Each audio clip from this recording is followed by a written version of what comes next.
Hey guys, I'm going to do a just quick run through of my EDC, the stuff that I have on me at all times unless something out of the ordinary is going on. My EDC is kind of subject to change. I go through a few different options all the time, but this is pretty much what I've been carrying for the last few months pretty consistently. Start off with pocket knife.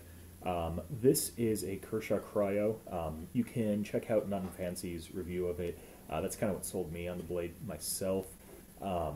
The things I like about it, it's small, it's relatively thin, and it's a little bit heavy, but it has a nice feel in the hand. So when you flick the blade out, it is assisted opening, and it doesn't feel like the blade's going to just flip out of my hand when I flick the blade.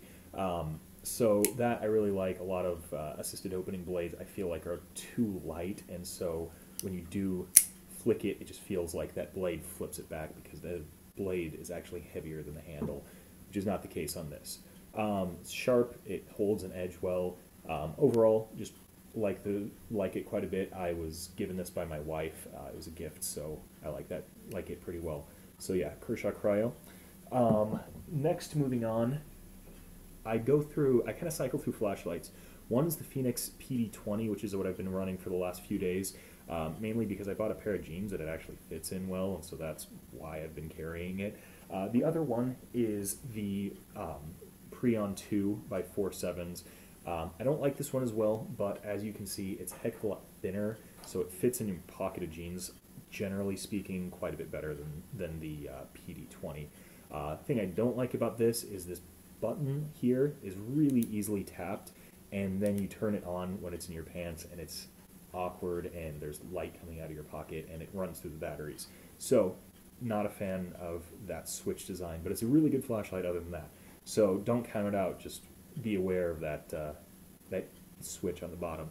The switch on this is recessed, you can see, so it doesn't get bumped on as easily. Also, it's got more of a beam throw versus kind of a flood, so it's a little bit more of a tactical light, which I kind of like.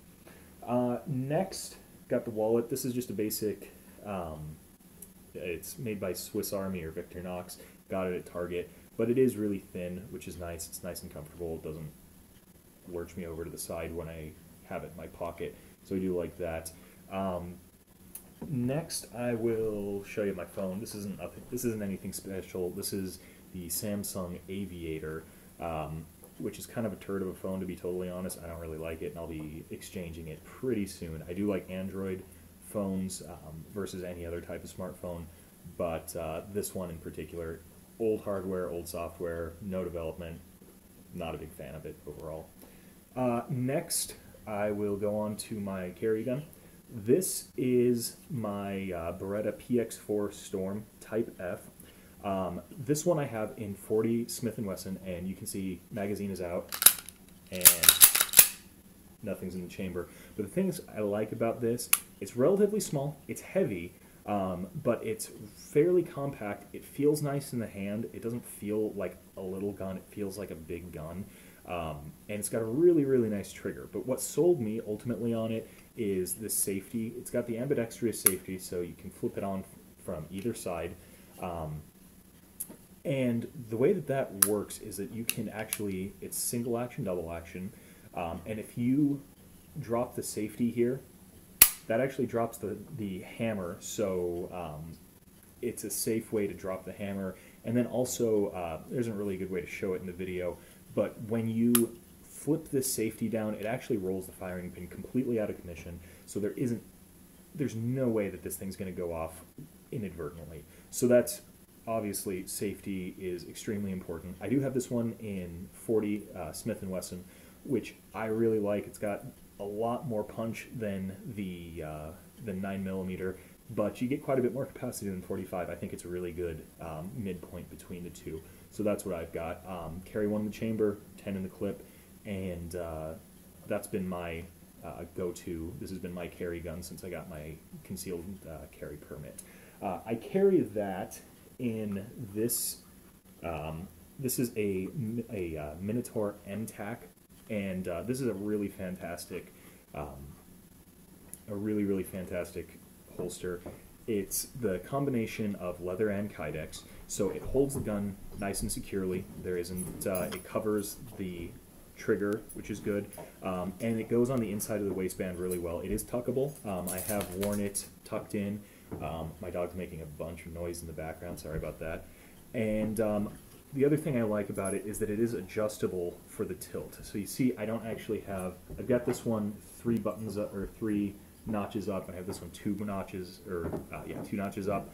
And that, for me, gets it right at the sweet spot where it's comfortable. It gets it right at the right angle so that it's not throwing my gun out of my pants or anything like that. It keeps it tucked in nice and tight, and it's just a lot more comfortable than you'd expect, considering that, like I said, this gun is about, I believe, 26 ounces unloaded, so it's not a light gun. And then you toss in, 10 rounds plus 1, you've got yourself a very, very solid 2 pounds of gun that you've got to deal with. And this really is remarkably comfortable to carry it all. That's pretty much what I keep on me. I've also got just a basic Timex Weekender watch. Right now I've been wearing it on a leather strap. It's a NATO strap, so it's easy to swap in and out, which I like. And it just simple, works, nothing too fancy, which is kind of my philosophy, as it were. I want stuff to work. I want it to be as functional as possible, but I don't really want it to be overwhelming with unnecessary features and extra bells and whistles that I don't really need. But anyway, that is what I carry. Feel free to sound off. Let me know what you think. And if you have any questions, let me know. Thanks.